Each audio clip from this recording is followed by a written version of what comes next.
All right, we have a great guest and podcast for you today. We're going to be breaking down the wing tee with legendary Coach Ed Sadloch. Um, he's had incredible success at every place he's been. Most famously, at least to me, Cedar Grove. All those years there at Cedar Grove, where he's had multiple state champions, multiple. Well, definitely one of the biggest pros people would know. And I'll let him talk about that. That's still playing in the league right now. Played for him, Njoku. So who's a receiver for him? I think he's a tight end. In the pros. Freak of nature. Yep. And so we'll let him. Greek god. Yes. Well, we'll let him talk about the first. He's going to break down for us kind of the evolution of the wing tee and really kind of give us an understanding of how it's evolved with him over the years. And then we're going to go right into clips and really understand the different clips. I'm frozen here, so I'll let I already am frozen. But I'll let Coach start with the kind of the evolution of the wing tee. Coach, thanks for coming on. Thank you, Dave. My second time on here, so I must have did all right the first time. Thanks again for having me back. Listen, when I first started coaching, probably some of the guys listening here weren't even born. But I started my career in Garfield in 1973 as an assistant coach. We learned the wing tee from John Bauer. I was an assistant on the Garfield staff. We went all the way up to Randolph, New Jersey. We learned it there. We started that in Garfield. I became the offensive coordinator at Ramapo. After that, a couple of years later, we put it in there, Ramapo College. We won a club national championship with that. And then I got my first head coaching job in high school at Parseghian. And basically, we were two tight ends, wing right, wing left, maybe slot right, slot left, always two backs, never single back and things like that. And as we moved on, and I was fortunate enough to coach at the Delaware camp for over 11 years with such great people like Tubby Raymond and Ted Kemsky and Greg Perry and Ron Rogerson before he moved on to being a head coach of Princeton. And a lot of guys contributed to my philosophy as far as how to run the wing tee. Fast forward to probably about 1999, 98. I was already at Cedar Grove. We've had some success. We were doing basically the same stuff, sprint out, play action, and things like that. And then what happened was we didn't go to Delaware anymore. I think Tubby was getting close to retirement. And to be honest with you, Cedar Grove wouldn't give us a bus to go down, so we couldn't get down to the camp. And we wound up going to Montclair State. And I grabbed a hold of Charlie Kokoza, who was the offensive coordinator at Montclair State. And I asked him, Charlie, I got a kid coming up that I think, is going to be a very good quarterback. And I don't want to waste his talents by not throwing the ball. So Charlie gave us about 5 or 6 pass routes. He didn't tell me how to block. I had to figure that out myself. I had to talk to Ricky Giancola and stuff like that. But what happened is we started to transition into a little bit more of a shotgun or a hybrid type wing tee. We were all the way through my coaching career from like 1999 on. We were both under center and in shotgun. And basically what we did, we incorporated the whole Delaware playbook, but every year we didn't run the same thing because it was based on personnel. I mean, if I had a great fullback, we're running all the fullback plays and those series. If I had better halfbacks, we would run, sweeps and things like that a little bit more prevalently and less traps and less bellies. But again, it was just how we sat down. And I had a very good coaching staff. I had one of the greatest coaching staffs. We still meet once a year. We go out for a steak dinner, and discuss all the stuff that we did. Former captains of mine who came back after playing college football and guys who were on my staff for 18, 19 years when we first started out, who coached those guys. So we had some great things going on at Cedar Grove over that 25-year period. So basically, what we're going to talk about today is the belly series. You want me to talk about Njoku? No, it's up to you. I mean, Okay, sure. I'll briefly mention it. In 2011, David was a sophomore for us, and Joey Slattery was our quarterback, another very good quarterback that we had. Yep. And David was a wide receiver. I thought I said he was about 6'4", 210, and he was very athletic. He was an all groups meet of champions high jumper at 7 feet, and he jumped off his wrong foot. It was one of those crazy freaks of natures that we had. And we were blessed. I had Sinisi, who was a great back, but David had the size. David had the size, and the other David didn't. And so, he was fortunate to go to Miami. And he called me when he was going to come out early because he said, I'm projected a first-round draft choice. And I said, get out of here.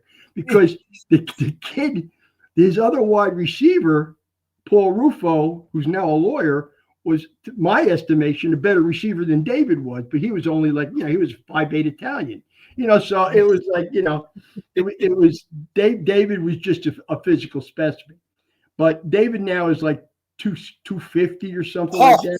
He's been playing tight end for the Cleveland Browns. He's on his second contract. And he's doing quite well, and I just laugh at some of the guys who sit there and say, well, if you run the wing T, you're hindering people's development. You guys know as well as I do, college coaches are going to find athletes. They're not worried about what offense they run in high school. They're going to teach them the offense they run once they get there. And it's as simple as that. But, again, I'm fortunate to have, we were very fortunate to have David. I was very fortunate to have a great coaching staff. So let's get started. Let's get started with an 80 series, which we found very beneficial late in Cedar Grove and basically all of Cedar Grove, but more so in Bloomfield, which is more of the recent films. Okay, the first one is, go ahead, is going to be a 187 cross block. Okay, now what the original cross block, the motion man, the wing back would go in motion prior to handing off the ball. Could you run that back, Coach? Yep. Or no? Okay, over here. Tell me when you want me to freeze, Coach, if you want me to freeze. Stop right there. That right wing would go in motion, and he'd be there basically to block the flank on the left side so that the quarterback could bootleg out. Okay, that's the original way it was taught in Delaware. Freeze it, Coach. Okay, now what we're doing here is we're going to run the belly sweep action after the belly play, which we'll show you later on. Okay, now the cross block, what we tell our offensive linemen, okay, backside, center guard, tackle, tight end is all reach area of field, and the tight end eventually should be running to cutoff. Okay, the wide receiver will block the number one defender on the outside here, and the dive back will lead for the fullback. It's basically an isolation play. But going back to the offensive lineman at the point of attack, if there is a man outside of the guard and outside of the tackle, they will cross block it. If they are head up, okay, they will on block it. If the man on the guard moves to the inside A gap, they will on block it. So basically what they do, and I kind of like give them a little bit of responsibility on making the calls. So they will yell out whatever their call is for cross block or whatever their call is for on. I've had guys, call out their girlfriends' names and things like that. But basically they get the job done. You're going to see a cross block here. Now, back here, the left halfback, his instruction is, here's the deal, buddy. That linebacker is going to meet you in a hole because he's going to see full flow. All right? You have to be prepared as you take your first step, which is at a slight angle to the outside. You have to be prepared to meet this guy in a hole. He's not going to be at 5 yards where a normal diagram would show him. Okay, the fullback will take a flat step and then follow that halfback through the hole. Go ahead, coach. Wingback's going to fake belly sweep.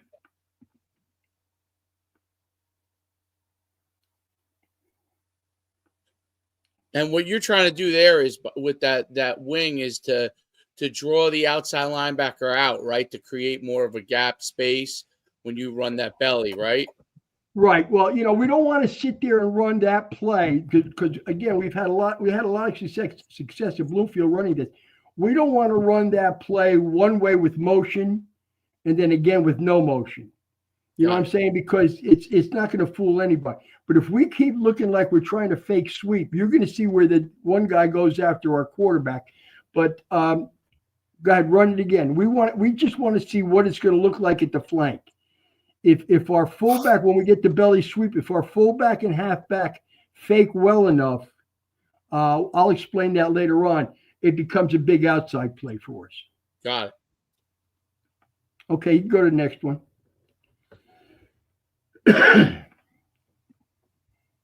Did you have much difficulty, Coach, when you gave those linemen that ownership, that responsibility for them to kind of head up? It's this, outside, it's this, or is it just really that simple in terms of once you just kind of drill it and continue to drill it, they can recognize and whatnot? Right. Well, you know what it is? It's basically, I try to give the senior lineman ownership. You know what I'm saying? So in other words, if it's a senior guard, he makes the call. If it's a senior tackle, he makes the call. If they're both seniors, they can alternate the calls. I don't care because, the backside is all reaching anyway. So, they can say anything they want to say back there. You usually have one guy on each side of the line making a call, whether it's a dummy call or a real call. Do they do it all the time? No, and again, maybe that's our poor coaching, but, that's how we usually operate that. Now, here's the other way, going the other way. This is 83 cross block, but instead of running belly sweep motion, we're going to run jet motion across, okay? And make it look like we might run jet sweep or, we don't know what that we're going to run. We're showing different looks. And go ahead, coach, you can run it. And it's cross block here too. Okay, kid didn't pick up his feet enough, but that's, I think that was against Hackensack. We're a little slow. Our offensive line isn't coming off the ball as much as I'd like it to come off. It's almost like we're going to stand up first and then step. You got to step and then stand up. You know what I'm saying? When you're taking that reach step on the backside, it's step flat, crossover, stay low, keep your hips low, and go from there. Okay, coach, you can go on to the next one. Now we can run this play from two backs. We can run it from one back. Okay, the difference in one back, there's another wing dive back situation. Go ahead, run it. This is going to be an 87. Pardon my coughing. Fake the belly sweep. Now, our guard got a nice cross block on that.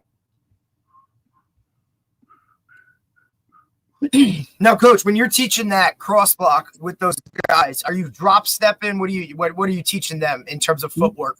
We've tried both, okay, and we'll make a decision based on the player.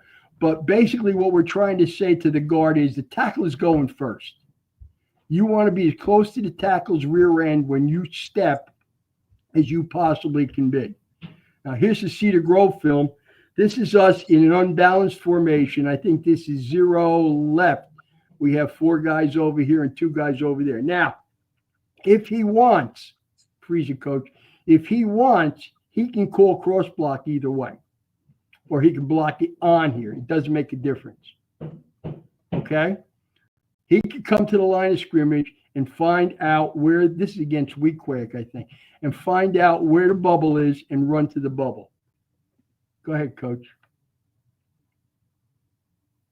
He's gonna run to the big unbalanced situation. Yeah, unbalanced gives you another person right at that point. Yeah. It's center guard, tackle, tight end. And coach, when you say run to the bubble, some guys might not understand that. What do you mean by that? Just the area where there's a gap, there's a big hole. Okay. Got it. Go ahead, coach.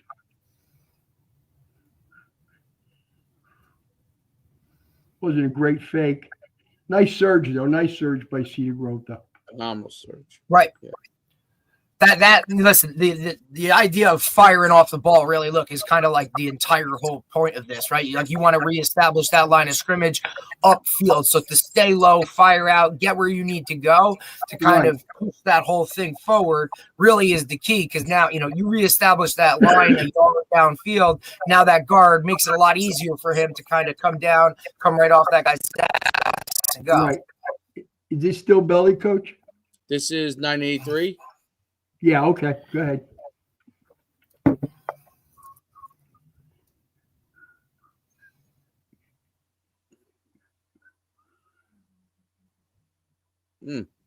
Okay, just go back again. Okay. We got a nice block in this area here too, I just noticed.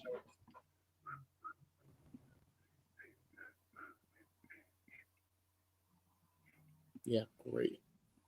Right there. Tackle lost him late, but he was already through the hole. Mm-hmm. Again, this is not reinventing the wheel. This is, if you're in an I formation, it's a tailback carrying the ball. That's basically what it is. It's an isolation play. So just that Delaware gives it a little more, window dressing with the motion and stuff like that. See if there's any, and then I have the 80. I have your 88s, 89s. Do the 82, 88 downs. Do the downs. Because that'll be consistent with this stuff too. Yep.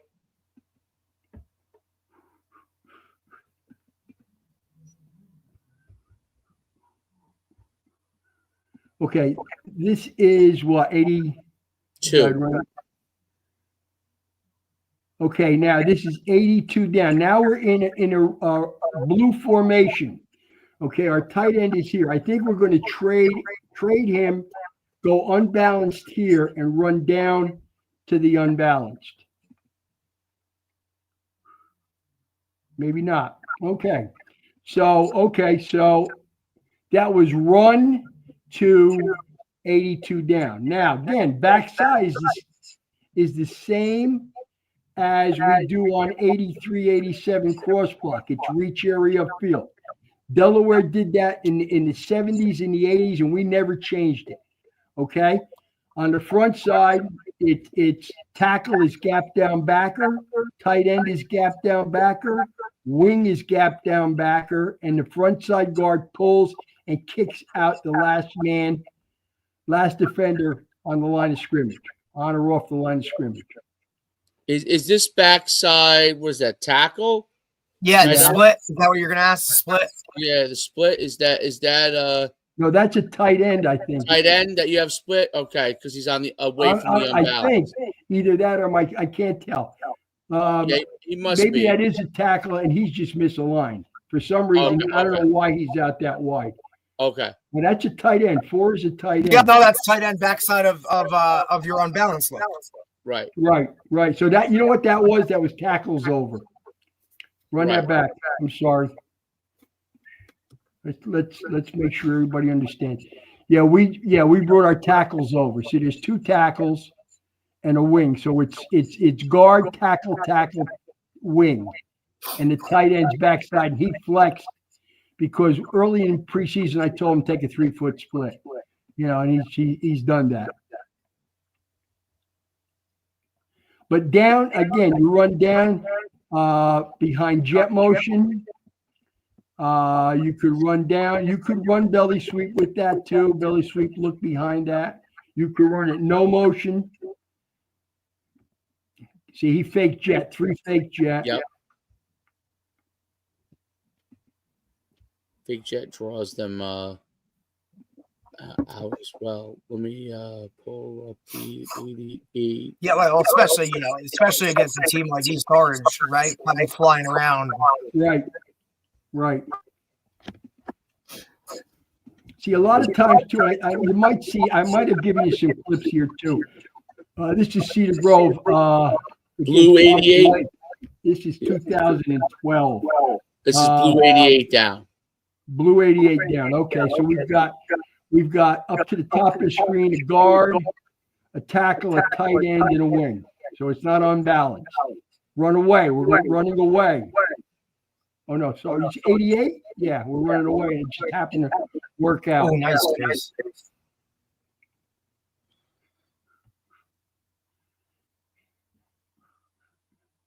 Boom.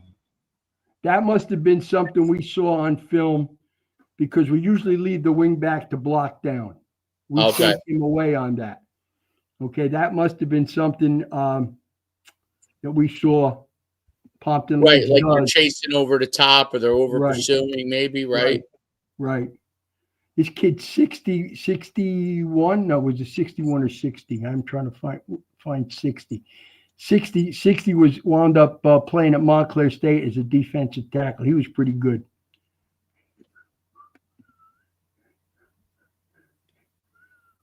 Yeah, this was just a little game time thing that we put in. Yeah. 61 was the guard. Yeah. He was a big kid. He was like 215, 220. When you have them come off the ball, are they based off their responsibilities right from the guy? Are they flying off the ball full speed in the direction that they have to go? Okay. Any down block is a flat step for us. Okay. You can always adjust your path on the second step. Got it. Okay. So basically what we're doing is when we align, okay, what we try to do legally, and I'm smiling at this, is we try to take our guards and put their hands on the center's heel. Okay. The tackles will put their hands on the guard's hands. We don't want to do it the same thing with the tackles as we do with the guards because maybe a tackle is a little bigger and all of a sudden will start looking like a V. So basically, if they put their hands that way and the tight end does the same thing like the tackle, that they're going to be flat across, but you're going to have a gap. You can see that right here. There's a space between the defensive line and the offensive line. And if you see that, they're hugging the line of scrimmage. We're just off the line of scrimmage. So we're giving ourselves a little bit of a cushion to take that down step or that reach step and see what that defender is doing as we're going into our second step. Right. So if they look at the top, if they look at the top where your center is, and then where the rest of the offensive line is, you could see the ability to. I'm sorry to interrupt you, Dave, but the thing is, they're straight line. It's not It's not a wing thing. It doesn't look like an airplane wing, and basically that's how we taught it. And I guess we taught it pretty good because we wouldn't have gotten this far if we didn't teach it pretty good. So. Right, and does that allow them to all move in sync, right? By having them all. Yes, without somebody like taking first step into them. That defender usually has to take 2 steps before they make contact with these guys. It's almost like a choreographed dance, how we call them the dancing bears. We call our offensive line the dancing bears. It's like synchronized swimming. Yeah. Except all these guys would sink.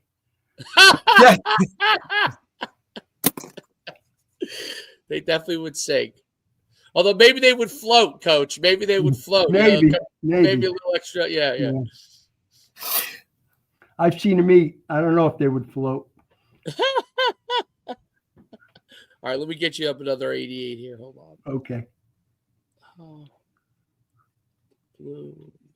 This is 88 down.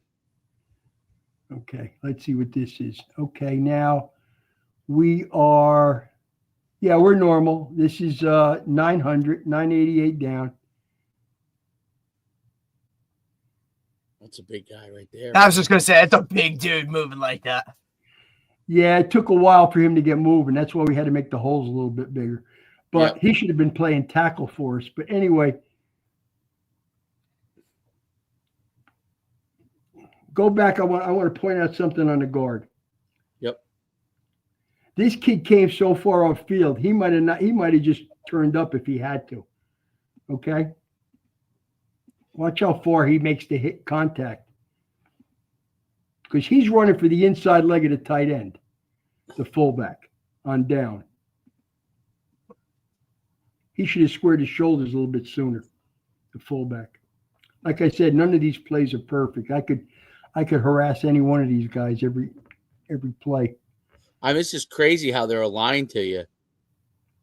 And the gap they're creating.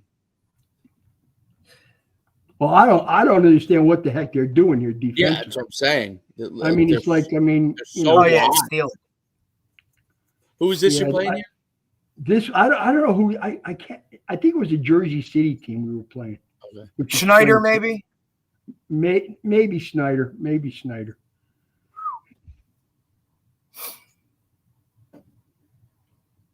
I guess they thought we only run to our right. I don't know. Yeah. I don't know. Let's see. That's 88. No, definitely not Schneider. They're black and orange. So I think that's all the 88s I have. I have a bunch of 89. I have a lot of 89, obviously. Go ahead. You want me to go 89? Okay. Okay, let's go sweep. Let's go to sweep. This is Okay. Or is zero this- right 89. Sweet. Okay, so we're gonna run away from the unbalanced, I believe, unless I mislabeled it. Oh, it's a pass. It's an 8-9. oh, Oh, sweet pass. Okay. Oh yeah, I see it now. It's 089 keep because I couldn't see it on the computer. Okay. Okay. We run keep pass maybe twice a season. that's what I was just gonna say. I said, oh, this is talk about breaking a tendency here. Yeah. I mean, we come out in unbalanced full house. Everybody's looking for for a run heavy stuff. You Right. know, and that's our backside tight end, I think. And that's One catch on the season, one touchdown. What a great stat line. You laugh. In 1992, I believe, I had a wide receiver by the name of Chris Segalis. I think he works for Secret Service now. I think he was on the President's detail going back a few years ago. And he played the whole season, didn't catch a ball. We get into the playoffs. He catches a 75-yard touchdown pass. We only threw to him one time all year. Made his career. When I was at Bailey Eller, we never threw to the wide receivers. I mean, I just had a reunion with some of those guys, and they were. There's a throwback school right there. Yeah. They said to me, Coach, I led the team in receptions. I had 3 catches. That was the old days. That was the old days. Yeah. Right, is this Belly Sweep now? This is Pistol Red 89 sweep. Right. Okay. So now, before we get started, freeze it, Coach. What I started to do my last year, I did some more research. I talked to a guy in North Carolina who does it and stuff like that. A guy by the name of Hensel Phipps. I think if anybody's interested, look him up on the internet. He's a real good source if you want to run some stuff with pistol. Now, the thing I like about pistol is with the fullback directly behind the center and not side saddle quarterback and not side saddle in shotgun, is I can run every wing T formation. Okay, I can run 100, 900. I can run wing right, 2 backs. And basically the alignment for that is it doesn't change up front. The quarterback's heels are at 4, and the fullback, he's a little deeper here. I think we moved him back a little bit. He should be at 5. Okay. If the halfback was in 100, he would be even with the heels of the quarterback. Okay. Now, the thing you lose in pistol is the reverse pivot and the deception. If you're going to run cross block, he's opening up. If you're going to run, if you're going to run buck sweep, he turns a little bit to the halfback and gives him the ball. But I thought pistol was something, if I was a little bit younger, I probably would have gotten into it a little bit more the last couple of years before I retired. But I think it's got its merits, and that along with the side saddle. But okay, so here we are. We're going to run. What did you say, Coach? In 89, right? Right, 89. Okay, now this guy. Here's his rule. If we're in one back, if it's cross block, if these guys, this guy's going to pull. It's a sweep, so he's going to block down. So he's going to go outside and try to get this linebacker. Okay. If we ran gun pistol belly cross block 83, 87, if it was on, he'd go inside. Okay, so now what we're going to get is we're going to get a down, a hook, and we should be getting that linebacker. The fullback's going to come here. Now, here's the deal. Belly sweep, and hopefully we have it in two backs. Belly sweep, you got the lead back having that linebacker step up. If you're following me, okay? If we're in two back set, he steps up, we take care of him with the blocking back, with the dive back. The fullback now will take his belly steps, but he will wind back. That's going to freeze the backside linebacker. He's going to think the kid's cutting back. That's why it's necessary the kid gives a good fake. If he does that, second level is gone. Okay?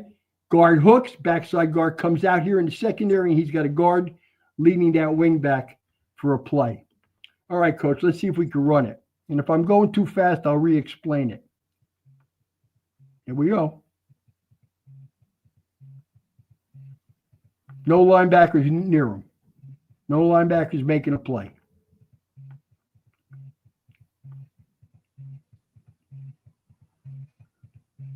That's a lousy fake. But a fullback.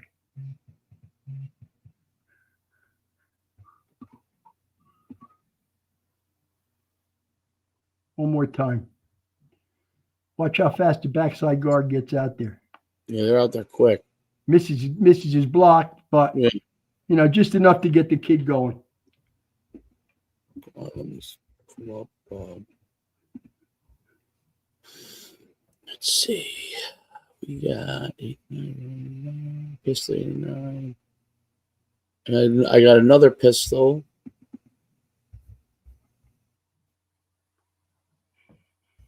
This is pistol 189. Okay, here's your dive backs. Okay, run it back, Coach. Now we got a dive back and a fullback and pistol. Okay, he's going to run into the hole. The linebacker should step up. This fullback should wind it back a little bit. The wingback's going to get it out here. Let's see what happens.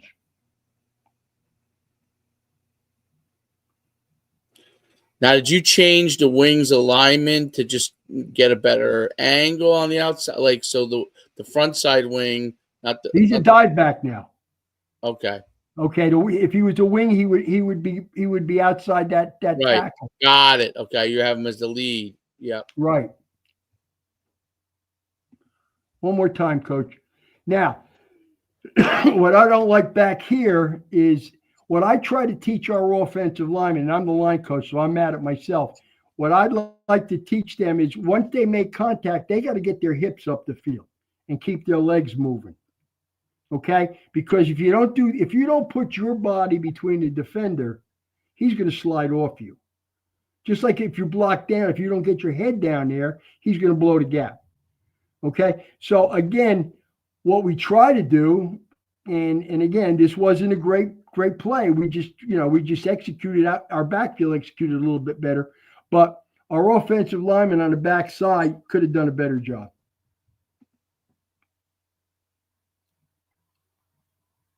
How wide open that is. Oh my goodness.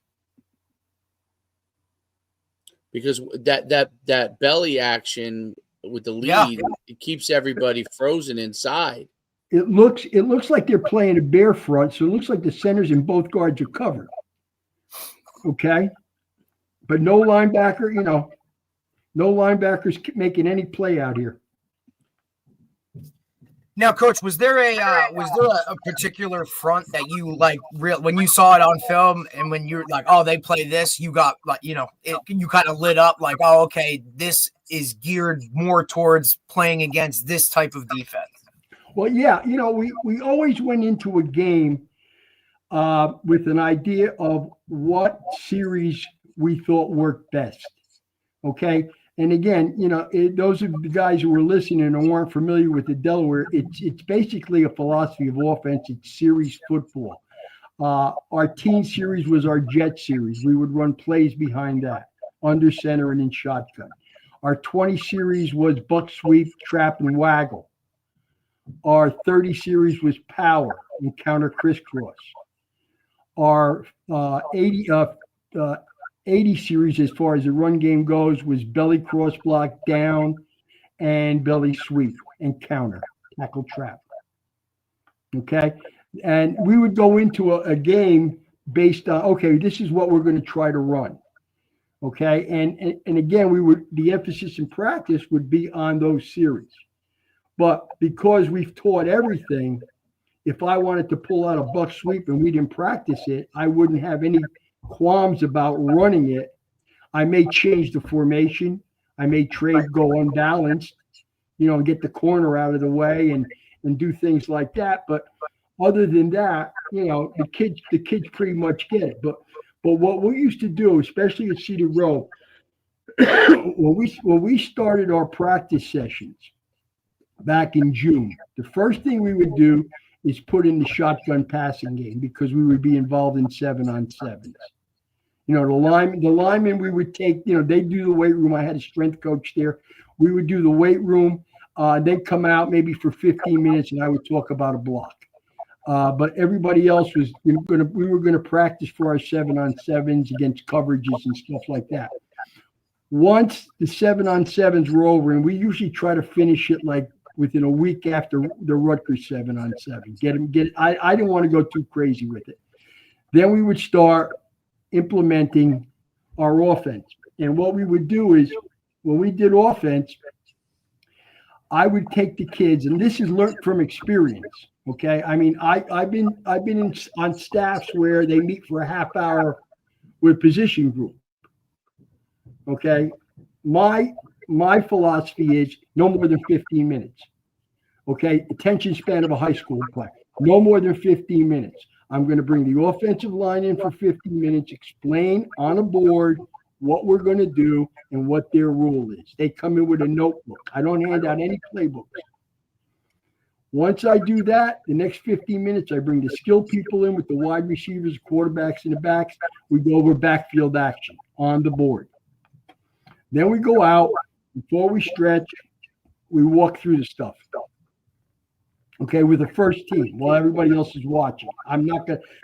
It would take too long to go everywhere, especially with the younger kids. They have to learn on the fly a little bit. Then we would put that stuff in during the practice sessions. By the time we got the team, we had a scripted team of what we were going to run that day. That's how we did it. And I thought that was the best method for us at Cedar Grove to implement our offense. So, okay, here we go. Let's go. Yeah, by the way, I have always been on the same page of that with the teaching the kids instead of giving them a playbook, because all they do is it a lot of times in high school, because I feel like it overwhelms them. It's some kids it overwhelms them. Some kids are trying to read ahead, and you want them to learn each thing in the stages that you want them to learn it, right? Right. Is that kind of the philosophy you have with it? Is that you want them to learn each thing in the stage you want them to learn it, not jump ahead, not get overwhelmed, that kind of thing? And what we did is if we weren't satisfied when we came off the field, we would go back to it the next day. I wouldn't add more stuff on. It just didn't make any sense, So basically, I told our coaches, when we sat down, what did you think? Hey, we could go on. We can't. All right. Why can't we? Well, this guy, Joe Schmo, couldn't do it. Okay. And Joe Schmo is an integral part of our offense. If Joe Schmo can't do it, we got to get Joe Schmo on page one. Mm-hmm. But the other thing too, with the notebooks, it's funny because Some kids will take meticulous notes, and other kids are playing tic-tac-toe. It's one of those deals. Yep. And then the kid wonders why he's not playing. Yep. It's like, well, let me see your notebook. What's this a picture of? I didn't put that on the board. So that's the ups and downs of high school coaching. But again, like I said, we were fortunate. I was there 25 years, and it was established. The coaching staff was always on the same page. The kids coming up were on the same page. The hardest part was teaching the younger guys. The older guys would help teach the younger guys. And I think that's one of the reasons we were so successful. No doubt. Okay, what do we got here? Sweep, Coach. 189 sweep. Okay, 189 sweep. Okay, this is under center. Good fake by the quarterback. He's not carrying the ball that good. He gets hammered here. Quarterback gets tackled, so that's a good fake. And this is just traditional buck sweep, right? Oh, hell yeah. No, this is belly this sweep. haunts me. Belly sweep. Right, the back's in the backfield, right? This haunts me. Good We job. couldn't stop this my junior year at Butler. We were playing Booton in the semifinals. This play, we just couldn't. It was unstoppable. Who was the head coach there? Mulga? Okay. It was before Gallagher. Oh, okay. Well, listen, the OC was Sabo.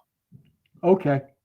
So Morris Hill's guy, he was his wing T. Yeah, he was a wing T guy. Me. Yeah. Fullback did a lousy job faking. Yeah. Again, this kid has a little ups there, 77 gets a little bit here, Coach. That's a nice one out on the edge right there. That's a big boy. Big boy moving better. Yeah, he got some. He jumps out. Now, Coach, are you telling this wide out down here at the bottom? Like, what are his rules? Top of the numbers. Where are you telling him? What we usually do is if you're in the middle of the field, you split the difference between the tackle and the sideline. Got it. Okay. If you're on a hash, you split the difference between the tackle and the sideline. So basically, he's half and half. Depending on what we're running, he can cut his split down or widen it. In other words, if let's say I wanted to go left and bring an unbalanced line here, and I didn't want this corner in anywhere near this thing, I have him go maybe a yard or two from the sideline. Got it. I tell him to widen out. This way, we're playing 10 on 10. Why should we play 10 on 11? We're playing 10 on 10. And again, he's a wide receiver, so I don't know how well he blocks. It's they want to catch the ball. They don't want to block. Let's see. Here, we pull up. What else you got now? I got 189 sweep number 2. Okay. Yep. Same play. It's the same play. Yep. Okay. Got any more? Let me see. Yeah, I think I might have. Hold on. Let me see if there's anything else. 389. I think that's all of them. Yep. Okay. I thought we had one more. I'm not sure. What was the? Oh, I don't have it with me. So one more 89. I pistol red down. Let me see. 189. Any 981s? No. 981. Let me see if I missed it. Hold on. Again, I forgot what I sent you. Yeah, I'm looking. Checking to make sure I didn't miss anything.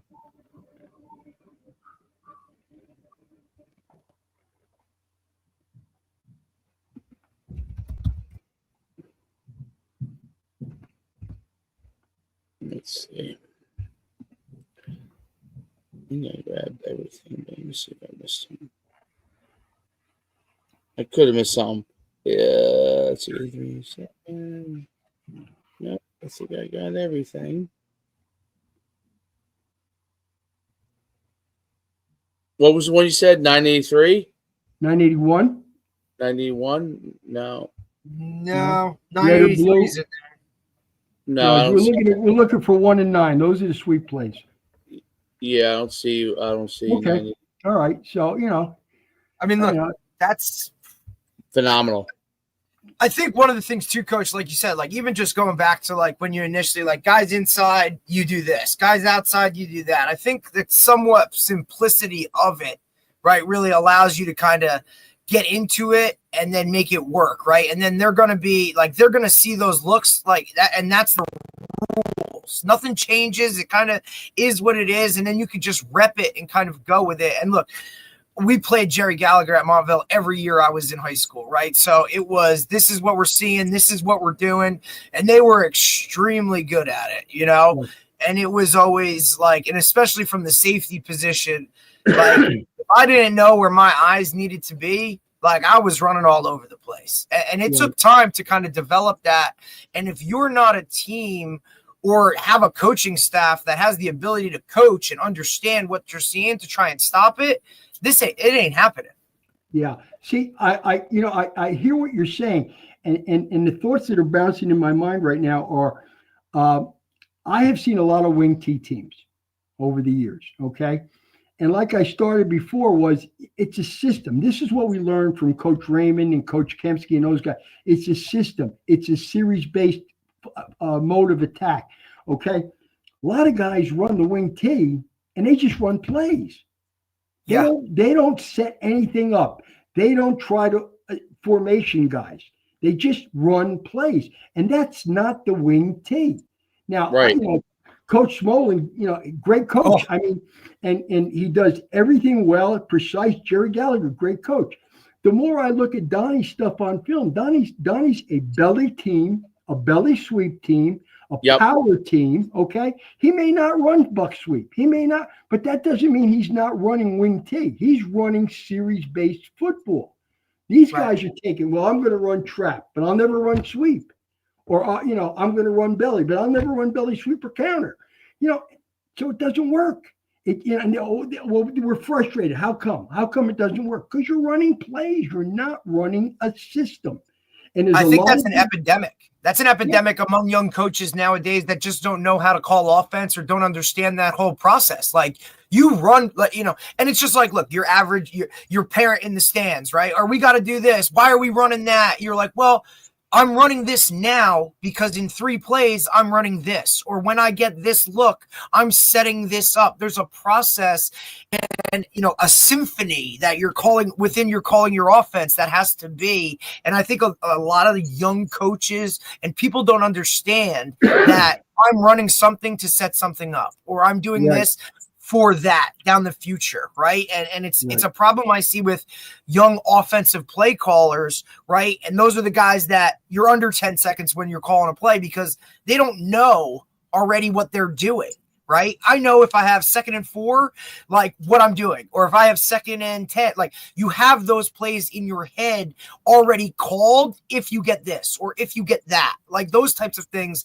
I think it's an issue. Yeah, it is. It is, and it's a situation where they don't want to spend the time to study it. Okay. And I'm not blaming, there's a lot of good young coaches out there, but there's a lot of guys who are taking on like coordinator roles that are not ready yet, and it's tough to be put in a situation when you got a head coach screaming at you, what are you calling, and so it's like I always encourage young coaches, Coach, what do I got to do? I said, well, there's a lot of good books. Some you might not get. Some are out of print. Okay, there's a lot of Delaware wing T stuff. Like I've got them here. They're worth a fortune if I wanted to sell. Oh, God, Coach, you would have to be sitting here in Jersey. You'd be down, full-time down in Florida, buddy. I have, but there's some paperbacks you might still get that are written by Raymond and Kempsky that you could do. I was down at Clemson with Don one year at a clinic, and that's when Malzahn was there. And he runs a lot of his spread stuff is wing T based principles and stuff like that. So I walked up. We were having a conversation with him, and I said, "Hey, listen, I got every Delaware clinic note from University of Delaware from 1973 until when Tubby Raymond retired." I said, "Would you like copies of them?" He goes, "Absolutely." I said, "It'll cost you a fortune." It's like I've got The volumes. Bible. Yeah, I've got volumes. I've got their playbook. It's like, and I study it.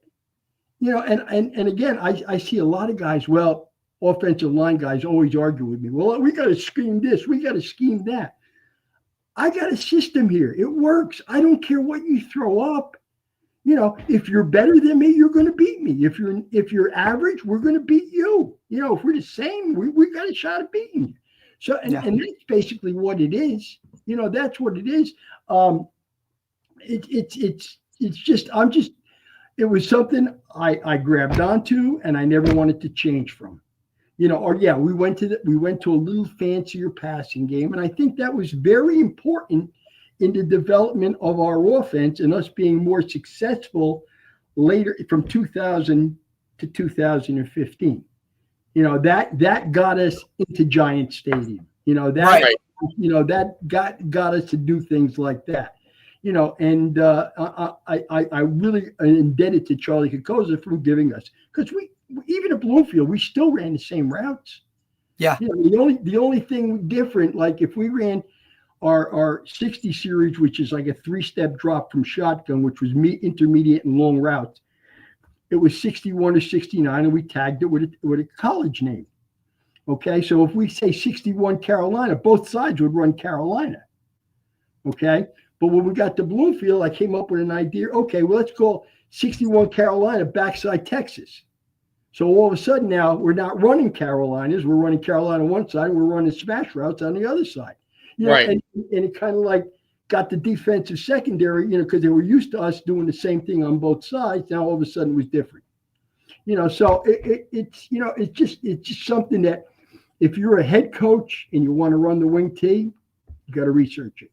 If you're an offensive coordinator whose head coach wants to run the wing T, you got to research it. You got to be held accountable. You just can't just say, okay, give me the play sheet, let's go. It's not going to happen. Right. I've watched. I played in this offense, I'm just going to do what we did. I watched. Over the years, because I've been an analyst for Old Japan for the last few years, and I coached with them too. And I think 2006. I've watched how Dunn evolved the wing T back to shotgun. And then used a lot more. It's still like the buck sweep is his staple, and then he runs power off of it, counter off of it, all from the gun. And it originally evolved when he got Fuller as the quarterback, because he was such a great athlete. Yeah. They didn't want to leave him under center. They brought him, and obviously they wanted him to be able to run the ball as well from quarterback. So they evolved from that. But still to this day, like the buck sweep is his staple, and everything runs off of that. His trap runs off of it, his counter, his power, and then his pass game. I think much like you're doing, he has his staple of plays, like his wide receiver screens, his staple of plays. He's evolved his RPO game, but it's still all off of the wing T run game. So it's really, and I think that's what part of what's been so successful, because his brother's the offensive line coach, Pete, and obviously they're together all the time as brothers, and the blocking scheme has not changed. The fronts may change and how they have to obviously understand what people try to do attacking them on defense, but the scheme hasn't changed, and the series-based stuff hasn't changed. Right. And you can, when you watch their games, you can see that him going through his sequence. Right. And the only thing that looks different from the under center wing T is that he's in gun, and there's there might be an RPO here or there off of it, but it's still off. Like his RPO is off the buck sweep. You know what I mean? So it's still. So that's one of the things I learned is that leveraging that series style offense and the blocking schemes of the wing T, you to the defense, it looks like, you're running this wide open offense. You know what I mean? But it's really still principled in all the stuff that is run from the wing tee right under center. It's no different. It's just that now it's been gun based. You'll see obviously the QB be able to run off of it and all these different things, but still based and rooted in the wing tee. Right. Going back a couple of years ago, I think I was just starting at Cedar Grove. I go to scout Dougie Wilkins. Nobody scouts anymore. Why? I don't understand why anybody doesn't live scout. But it was my favorite. It was the best.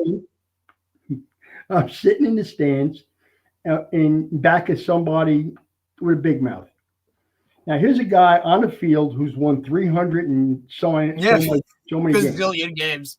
Okay, he's a bum. He's not throwing the ball. He should be more wide open. Baba, he wins. What's the bottom line in high school? To make that parents happy, or it's interscholastic athletics. And it's just, I don't know. It's and this is going back maybe 20 years ago. It's same. It hasn't changed. It's got worse. Oh yeah, it's brutal. And again, it's a gap scheme offense. I mean, if you're getting angles, and angles are going to help you block. You don't have to be 320 pounds, and try to push a guy. You don't need that in a wing tee. So, it is what it is. We were very happy with it, and our people who come to the clinics listen to the same stuff that we've been preaching for years, and they seem to be pretty happy with it. Our camps are going well, so we're going to stay with it until people say, we've had enough of you guys. So. Well, when I watch like Gus Malzahn, he's a wing tee guy, right? And it's just it's out of the gun. He evolved it from when he was in high school. When you watch even Lincoln Riley's run game where he's pulling both guard and tackle, it's still gap down backer. I mean, it's the same. It's just two guys next to each other wrapping around, right? It's because they're not using the tight end as much as you would in a traditional way. But it's the same philosophy. And that's the whole thing. They're just adjusting who's doing what, but it's the same exact philosophy. I mean, and now all you do is when you add your run game for the quarterback, you're just reading when those two guys are pulling around. You're just reading that backside end. That's all you're doing. You're just reading that backside end, so it gives you one less guy you have to block. So I mean, that's what he was doing when he had Kyler Murray at Oklahoma, and so. But it's wing tee. It's still gap down back. That's the exact philosophy of the biggest thing that we did when we had our Sunday morning staff meetings was I was fortunate. I had an offensive staff and a defensive staff, and my older guys were more on defense, and my younger guys who played for me on offense were get the ones who had to put up with me and get yelled at a lot. But what we try to do is we sit there and say, okay, what are they playing? Next thing was, let's look at the personnel.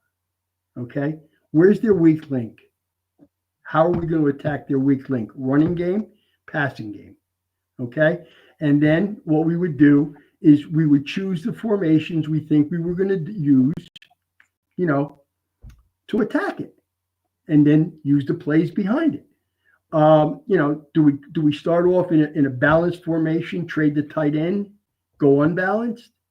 Do we shift to from a two-back set to a single-back set? How are they going to adjust? When we motion across the formation, what are they going to do? Can we take advantage of that corner who seems to be looking in the backfield all the time? Can we run by him? Can we take a shot? And it's like, as long as the kids believe in you, that's the bottom line. If the kids believe in your coaching staff and what you're selling them, you're going to be successful. And again, Coach Depascale, you played in the run and shoot, so you had a thing going in Butler. Okay, I'm not going to criticize, what Butler did. They were successful, But when guys sit there on the internet and tell you, "Oh, you run a wing tee and you're doing a disservice to your kids," Sinisi, 2-time All-American at Monmouth. Come on, Njoku playing for the Bronx. Leave me alone. with that stuff. Don't even bother me with that crap. And So look, we just had Wilbur Valdez on from Union City on Friday, right? And he talked about, like, look, the way he's doing it, and he said it very simply. He's like, guys, we're winning games, right? Like, if we want to hold the ball and we want to only throw 2 to 3 times a game, we're in a state finals. We just run another sectional title. Like, who am I to now all of us? Like, I'm not doing that. So he was very vocal about let those guys in the stands say what they want as long as we keep winning games. Like, at the end of the day, what are you going to do, right? And look, another guy, and you're talking about a Group 5 power, right, that produces next level athletes, guys going all over. Like you said, it's just is what it is. Guys there's always going to be critics. There's always going to be people, because we would get it at Butler. Oh, why you throw so much? And why you doing it? It's like, well, we just won 4 state championships in a row. Like, right. They just, here, same thing, right? The evolution of it. Like, that was the 90s. And then they won another one in 2018. They just won another one this year. Like, yes, some things have changed. Some things have evolved, but everybody has a way of doing it. And like you said, Coach, if the kids buy in and the installation of it and all of those things like go in the right direction, you can be successful doing whatever. Just buy into it and own it and continue to move forward. I think the biggest thing that helped us is that once we started our run of quarterbacks, we took advantage of it. Yeah. You know what I'm saying? We didn't sit there and say, okay, all you're going to run is waggle, keep, pass, counter, boop. And we're going to sprint your right, sprint your left. When I first started at Parseghian, I had a kid by the name of Paradise. He was a 3-sport guy. Good. We made him a quarterback. If he played in the offense we ran in the 90s back in the 70s, Parseghian we would have probably been maybe 2 more games or 3 more games each year. But again, that was that's how as you progress, you learn. And you get wiser with age, I think, and you hire the right people. All my career, I think I only got rid of 2 guys my whole career. If they wanted to leave, they left. If they didn't want to leave, if they went on to other things, that's fine too. But most of the guys that I had were very good coaches, and I have no regrets in keeping those guys on as long as I could. So phenomenal, dude. This was phenomenal. We'll love to have you on again at any point if you want to cover any of the other stuff you guys run, the other series. It's really first of all, it's educational, but it's foundational too as well, to understand, like, if you want to do certain things in offensively in football, there's certain things that you have to be able to understand. And it made me over the years such a better coach. I remember when I was at Sadloch. I think it was my first year as head coach there. And I think Darren White had always scrimmaged with you guys when I was an assistant, and I was the head coach there. And we scrimmaged you guys, and I think maybe Whippany Park, maybe I can't remember, but I remembered like the sequence as my first time as a head coach, and I was like, whoa, I really have to learn and understand the wing T, because there were things going on from a linebacker standpoint, D-line standpoint, that our guys really didn't understand that well, and that I didn't understand that well. And once I learned it, it helped me so much as a coach, not just from a defensive standpoint, but from an offensive standpoint, blocking scheme wise and those kind of things. It was really, and it's funny because a lot of coaches don't realize it. And in college, you don't learn. Like, I played linebacker in college. Like, that wasn't taught. When we played right. Delaware. I went to UConn. We played Delaware, the Delaware wing T. And I can tell you my defensive coaches did not understand the wing T. Why was Tubby Raven so successful? Because we didn't understand what the wing T was trying to do to us. Really, right. Like, foundationally, they really didn't, because that wasn't what they faced that much. They probably never faced it other than we played Delaware. So, and that made him so successful because guys were running in the wrong direction, literally running in the wrong direction. And there's a lot more information obviously out there now. So it's I think it's a shame that if young coaches don't learn the wing T, because I just know how much it helped my career and I was forced into it because we scrimmaged you, and I was like, wait a minute, I don't understand anything that's going on here. Like, and I'm a head coach, and I didn't understand the wing T, right? And I was going to obviously face some wing T teams, and I really got up to speed as quick as I could and learned as much as I could, and but I think it's important because it's the foundations of football. It's the foundations of football in a way that allows your team to be able to be on the same equal footing with a team that could be bigger, more athletic, more physical than you are, because the foundations of the wing T counteracts that so well with the blocking scheme because of the rules and how quick people come off the ball and the misdirection.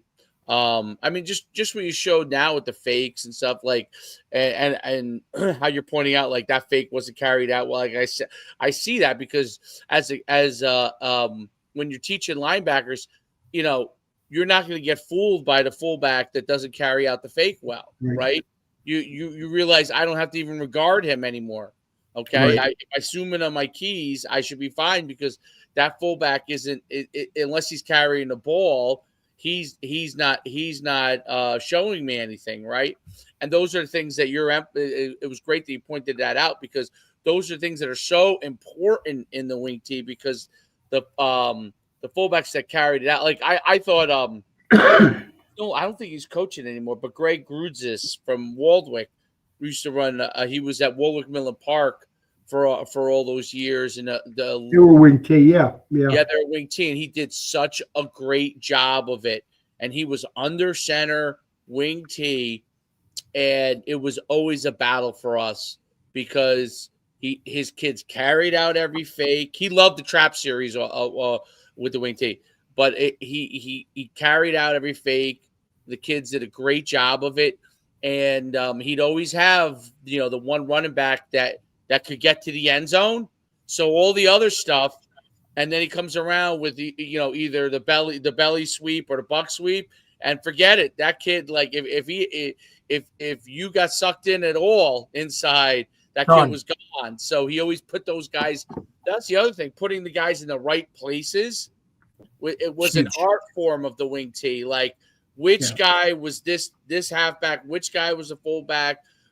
Having the right guys in the right spot for their skill sets was I thought an art form in the wing T. It was an art form because that way every year, no matter which guys came in, you knew which style of person had to be in each position, and you could adapt your offense. You had a better fullback, like you said, one year. Then okay, we're running more stuff with him, right? And we have a better halfback one year, and that guy's really can run. We're running more stuff with the sweep, and it was just it really is an art form, the offense, and I'm glad that you're continuing to push it through. Yeah, well, when we were all, I was always in mostly small schools, and basically we cross-trained our backs. We had to, just like I would try to find 7 offensive linemen. Right. Okay. Somebody maybe first team could play center. Then I could bump a guard in or a tackle in and move a tackle to guard.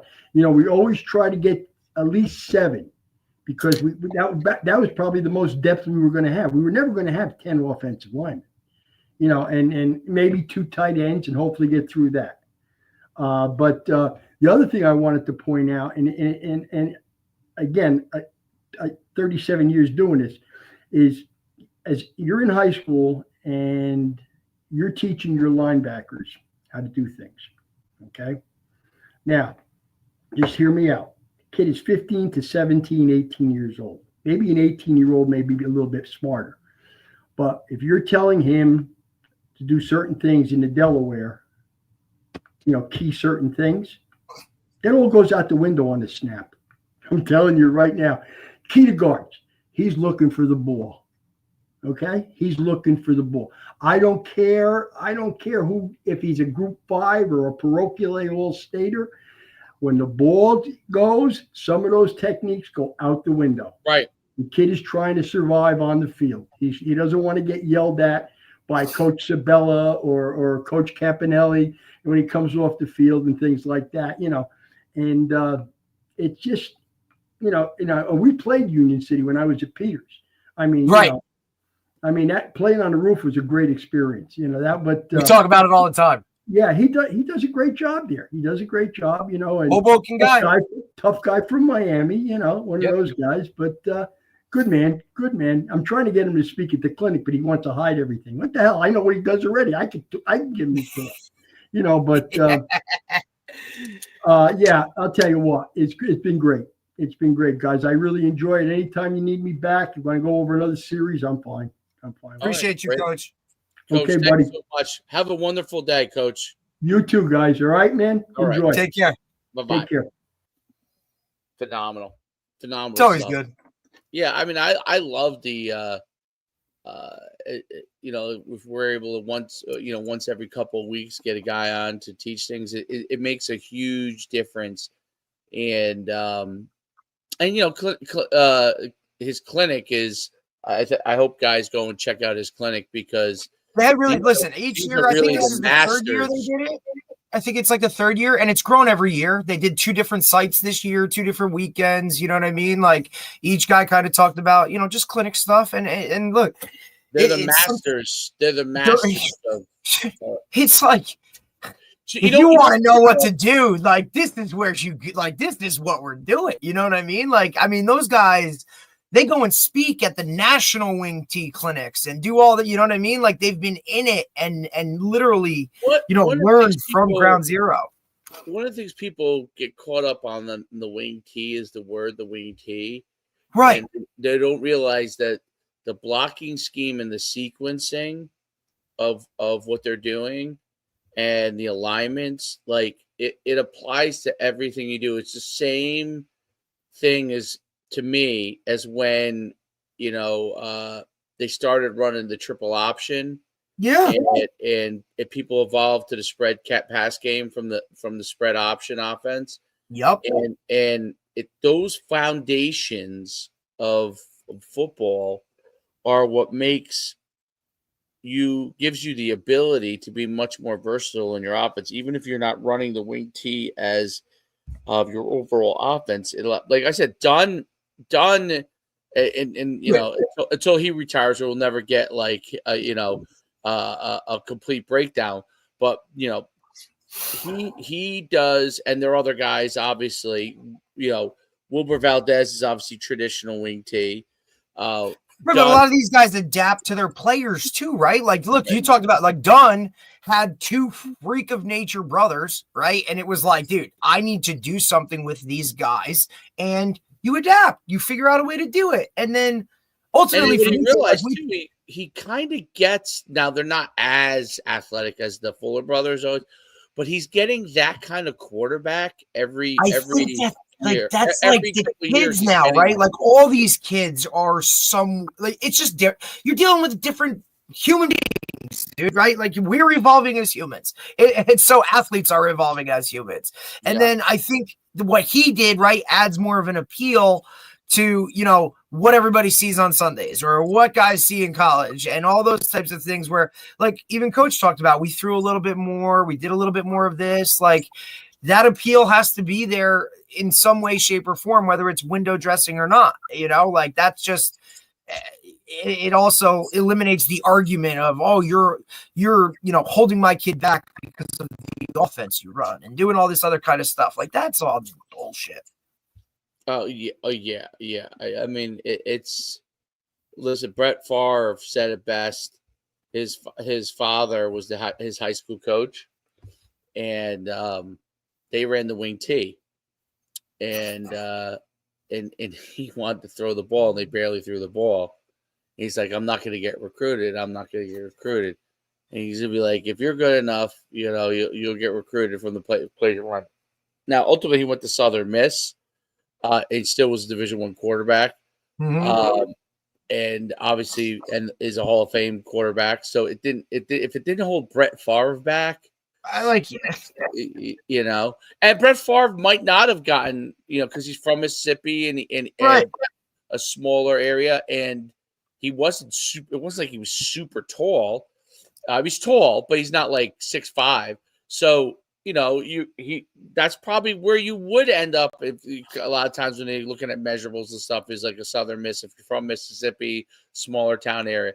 So there is a lot to it. Now, look, obviously recruiting as a whole has changed radically, and it has zero to do with whether you run the wing tier or not. Just as a whole, the whole thing has changed, and that is the bigger issue, not what system you run. It's just that actual recruiting has changed, and how you get recruited and what gets you recruited and who they're looking for and how they're looking for them has changed so much. It doesn't really have as much to do with your system. It has to do with like how they're. It's just something people can say and point at and be like, it's not an excuse, but it's a reason, and people always need something to go to, right? Like that's why he's not getting recruited. If it wasn't that, it would be the coach sucks, or it would be, it's too small of a school, or they'll find a reason. Like that's just one of the easy ones to hit on. There's no doubt about it. But very interesting stuff. All right, let's. When are we back? Friday? No.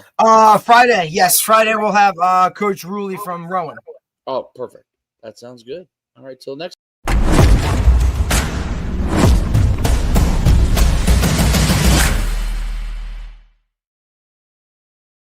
What's nice about